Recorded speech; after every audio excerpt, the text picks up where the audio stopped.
जय माता दी मित्रों, कैसे हैं आप सभी। आशा करता हूँ मित्रों आप सभी अच्छे होंगे, स्वस्थ होंगे।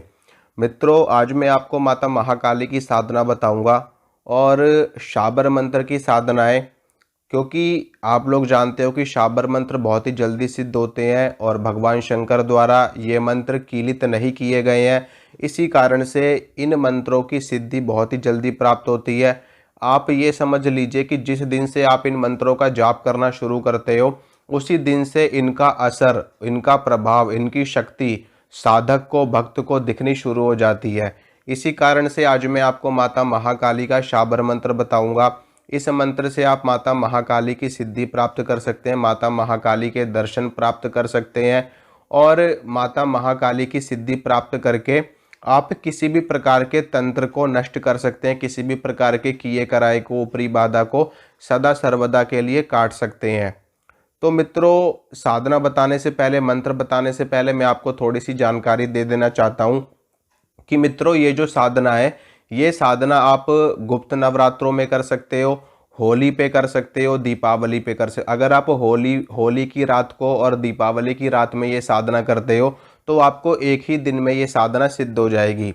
अगर आप गुप्त नवरात्रों में करते हो या फिर प्रकट नवरात्रों में करते हो तो आपको ये साधना 9 दिन करनी पड़ेगी। ठीक है। इसके अलावा अगर आप अन्य दिनों में ये साधना करते हो तो ये साधना आपको 21 दिन या फिर 41 दिन में सिद्धि प्रदान करेगी। इसके साथ में मैं आपको ये बता देना चाहता हूँ कि जब आप ये साधना करेंगे तो आपको बहुत ही ज़्यादा धैर्य रखना है, बहुत ही ज़्यादा संयम रखना है और धैर्य के साथ में और संयम के साथ में ये साधना करनी है। क्योंकि मित्रों, माता महाकाली के साथ में बहुत सारी शक्तियाँ चलती हैं, अनंत शक्तियाँ माता महाकाली के साथ में चलती हैं। गुरु गोरखनाथ जी चलते हैं, भगवान शंकर चलते हैं और हनुमान जी चलते हैं, भैरव बाबा चलते हैं, माता महाकाली की 64 योगिनियाँ चलती हैं, माँ दुर्गा चलती हैं, जितनी भी देवियाँ हैं सभी माता महाकाली के साथ में चलती हैं। माता मसानी चलती है, माता शीतला चलती हैं। इसके अलावा माता महाकाली के साथ में माता महाकाली के साथ में 52 वीर चलते हैं, कच्चे कलुए चलते हैं और भैरव, 52 भैरव चलते हैं। ठीक है। तो कहने का आशय यह है कि बहुत सारी शक्तियाँ माता महाकाली के साथ में चलती हैं और जब आप ये साधना कर रहे होगे तो कोई भी शक्ति आकर के आपकी परीक्षा ले सकती है।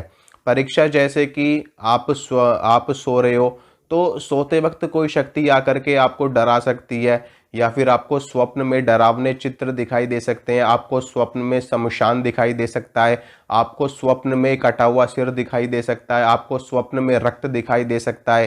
क्योंकि माता महाकाली की साधना है मित्रों, माता महाकाली की साधना में इस तरह के दृश्य दिखाई देते हैं। ये सभी दृश्य आम होते हैं। ठीक है। चाहे आप माता महाकाली की कितनी भी सात्विक साधना करोगे, कितनी भी प्योर करो, कितनी भी सात्विक करो, ठीक है, लेकिन फिर भी अगर माता काली की साधना है तो उसमें इस तरह के दृश्य दिखाई देंगे ही देंगे। ठीक है। क्योंकि उनके साथ में बहुत सारी शक्तियां चलती हैं, उनकी योगिनियां चलती हैं, डाकिनियां चलती हैं, शाकिनियां चलती हैं, पिशाचिनियां चलती हैं, कच्चे कलुए चलते हैं, 52 वीर, भैरव, बेताल, ये सारी चीजें चलती हैं। ये सारी चीजें माता महाकाली के अधीन चलती हैं। ठीक है। माता महाकाली के साथ में चलती है, उनके अधीन होती है। इसलिए माता काली की सिद्धि अगर आपने प्राप्त कर ली तो इन सभी की सिद्धि आपके लिए कुछ भी नहीं है, चुटकियों में इन सभी की सिद्धि आपको प्राप्त हो जाएगी। या फिर ये भी कह सकते हैं कि इनकी सिद्धि आपको करने की आवश्यकता ही नहीं पड़ेगी। ये स्वतः सिद्ध होने वाली चीज़ें हैं। सिर्फ माता काली को साध लो, माता काली को सिद्ध कर लो। एक साधे सब सदे, सब साधे सब जाए। ठीक है। माँ भगवती वैसे भी इस ब्रह्मांड की जननी है, आदि शक्ति है और माता काली उग्र स्वरूपा देवी हैं। ठीक है। माँ दुर्गा का क्रोध का स्वरूप ही माता महाकाली का है और माँ दुर्गा का शांत स्वरूप ही लक्ष्मी और सरस्वती है। तो इस साधना को करना है आपको, आप देख लेना, होली पे करनी है, दिवाली पे करनी है। अब जैसे कि गुप्त नवरात्रे आ रहे हैं जनवरी में, तो आप उसमें भी ये साधना कर सकते हो। 9 दिनों में आपको सिद्धि प्राप्त हो जाएगी। शाबर मंत्र की साधना है। और बाकी आप अगर और अन्य समय पे करना चाहते हो तो आप तब भी कर सकते हो। शनिवार को शुरू कर सकते हो आप ये साधना, शुक्रवार को शुरू कर सकते हो, मंगलवार को शुरू कर सकते हो।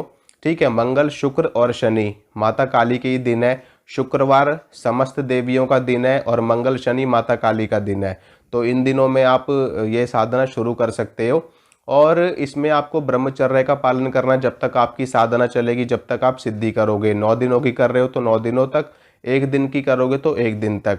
इसके साथ में आपको अंडा, मीट, शराब, ये सारी चीज़ें नहीं खानी। प्याज लहसुन आप माता काली की साधना में खा सकते हो, लेकिन फिर भी अगर आप परहेज करके चलो, मतलब कि आप सामान्य दिनों में खा सकते हो, लेकिन अगर आप सिद्धि पे बैठे हो तो उस टाइम पर आपको प्याज लहसुन का भी परहेज करना चाहिए, तो बहुत ही ज़्यादा अच्छा रहेगा। क्योंकि प्याज लहसुन, देखिए प्याज लहसुन खाने से, प्याज लहसुन ना खाने के लिए क्यों कहा जाता है, मैं आपको बताता हूँ कि प्याज लहसुन क्या है। ये तामसिक आहार है, ये उत्तेजक आहार है। जब आप प्याज लहसुन को खाओगे तो ये आपके आपके मन में उत्तेजना उत्पन्न करता है, ठीक है, काम भाव उत्पन्न करता है, काम वासना उत्पन्न करता है, जिससे क्या होता है कि साधना खंडित होने का डर रहता है, ब्रह्मचर्य नष्ट होता है। इसीलिए प्याज लहसुन को खाने से मना किया जाता है, ठीक है। तो ये चीज़ें हैं, इन सभी चीज़ों को आप लोग देख लेना। और जब आप ये साधना करोगे तो सतर्कता के साथ करना, धैर्य के साथ करना, और साधना बीच में छोड़ना मत। अगर आपने साधना उठा ली तो पूरी करना साधना। अब कुछ लोग ये सोच रहे होंगे कि ये साधना क्या जिनके गुरु नहीं है क्या वो लोग कर सकते हैं। देखिए माता काली को अगर आप माँ मानते हो, अगर आप माता मानते हो, या फिर उनको आप अपनी माँ मानते हो, तो आप ये साधना बिना गुरु के भी कर सकते हो। लेकिन अगर आप माता काली को देवी मानते हो या आप उनसे पहले से ही डरते हो, तो फिर आप ये साधना मत करना, ठीक है। देखिए एक हमारी माता होती है, इस जगत की माता है, वो हमारी माता है, तो उनकी साधना करने में कोई डर नहीं है, ठीक है।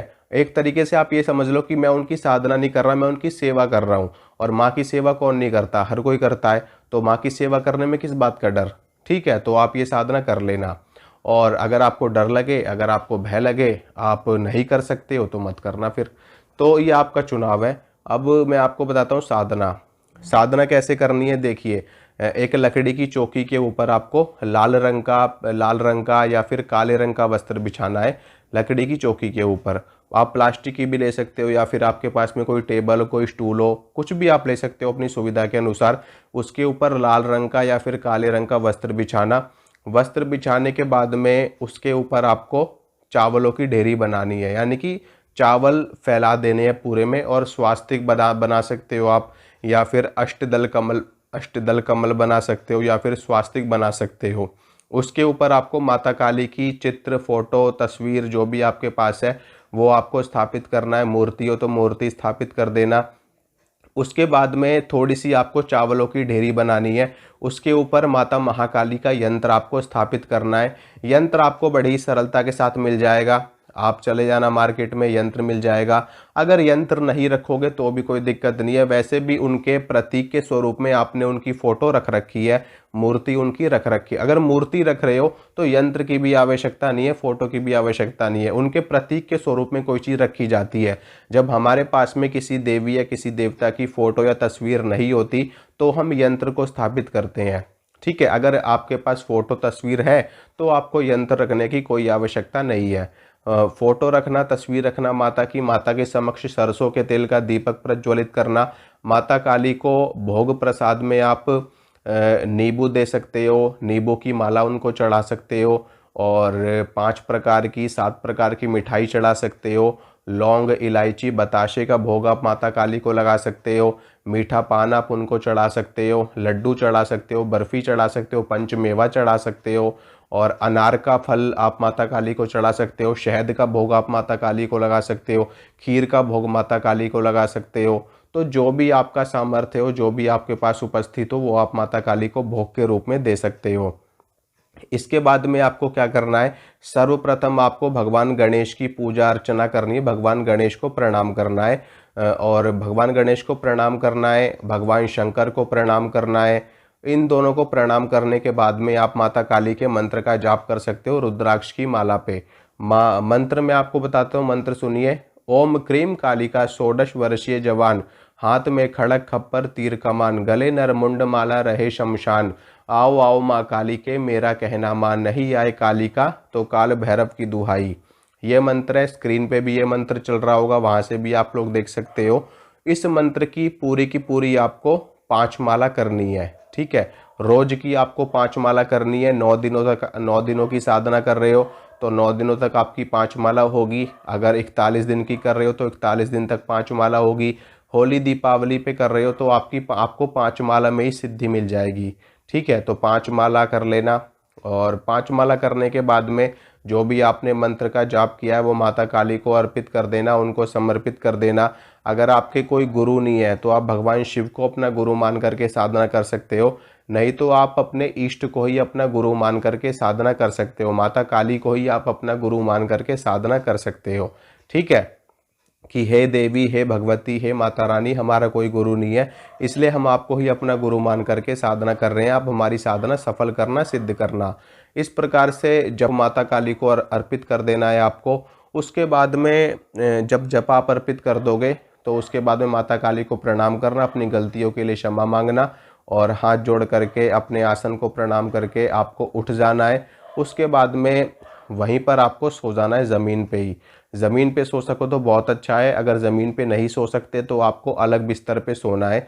जहाँ पर आप अलग सोओगे वहाँ पर कोई और आपके साथ में नहीं सोएगा। ठीक है, आपका बिस्तर, आपका बिस्तर, आपकी खटिया, बिस्तर सब अलग होना चाहिए।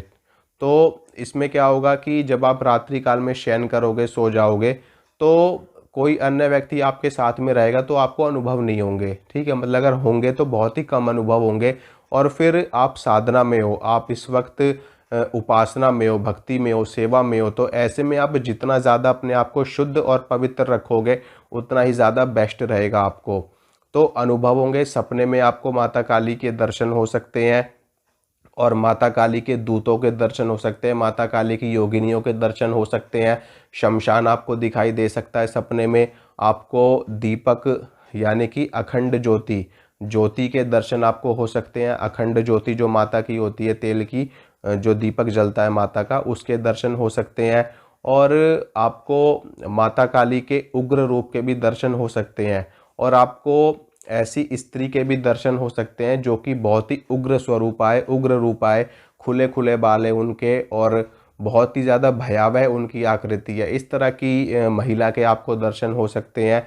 इसके अलावा आपको ऐसा महसूस हो सकता है कि जैसे कि आपके आज्ञा चक्र में बहुत ज़्यादा खिंचाव हो रहा है, आपके शरीर में झंझनाहट हो रही है, वाइब्रेशन हो रही है, आपके शरीर में पेन हो रहा है। अगर इस तरह की चीज़ें हो रही हैं तो ये कुंडलिनी शक्ति जागृत होने के संकेत होते हैं। आपको घबराना नहीं है, डरना नहीं है। बेचैनी हो सकती है, आपको उल्टी जैसा मन हो सकता है, ये सब शक्तियों के ही लक्षण होते हैं। ठीक है, तो इस तरह की चीज़ें आपके साथ में घटित होंगी साधना के टाइम पे, जब आप साधना कर रहे होगे।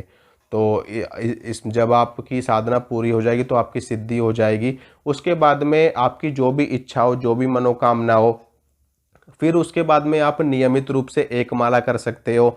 या फिर एक माला करने का आपके पास समय नहीं है तो आप 51 बार कर सकते हो, 21 बार कर सकते हो, 11 बार कर सकते हो। और अगर इतना भी नहीं कर सकते तो 3 बार 5 बार तो मंत्र को आप पढ़ ही सकते हो डेली।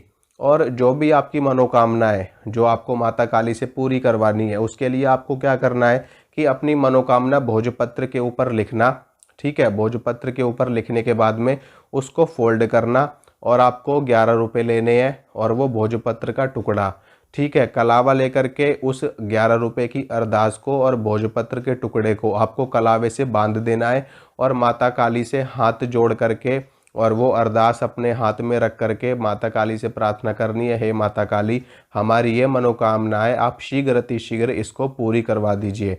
ठीक है, माता काली आपकी इच्छा पूरी करवा देंगे। जब आपकी प्रार्थना पूरी हो जाए, आपकी मनोकामना पूरी हो जाए तो 11 रुपये का प्रसाद बांट देना माता के नाम से, नहीं तो माता काली के किसी भी मंदिर में चढ़ा देना, नहीं तो किसी कन्या को दे देना। ठीक है, और जो भोजपत्र का टुकड़ा है उसको आप जल में प्रवाह कर सकते हो, नहीं तो आप उसको मिट्टी में गाड़ सकते हो। नहीं तो भोजपत्र है, भोजपत्र तो वैसे भी प्रकृति का ही एक अंश है, प्रकृति में ही विलीन हो जाता है, तो उसको आप कहीं भी पेड़ पौधे के नीचे रखाओगे तो वो विलीन हो जाएगा। ठीक है मित्रों, तो इस प्रकार से आपको साधना करनी है, आपको अवश्य सफलता प्राप्त होगी। विश्वास के साथ में, श्रद्धा के साथ में, निडर होकर के वीर भाव से आपको साधना करनी है माता की। ठीक है, तो आशा करता हूँ मित्रों जो जानकारी मैंने आपको दी आपको अच्छी लगी होगी, पसंद आई होगी। अगर मेरे द्वारा दी गई जानकारी आपको अच्छी लगती तो वीडियो को लाइक करना, वीडियो को शेयर करना, चैनल को सब्सक्राइब करना। इसी तरह की जानकारी मैं आपके लिए लगातार लाता रहूँगा। मिलूँगा आपसे अगली वीडियो में। जय माता रानी की।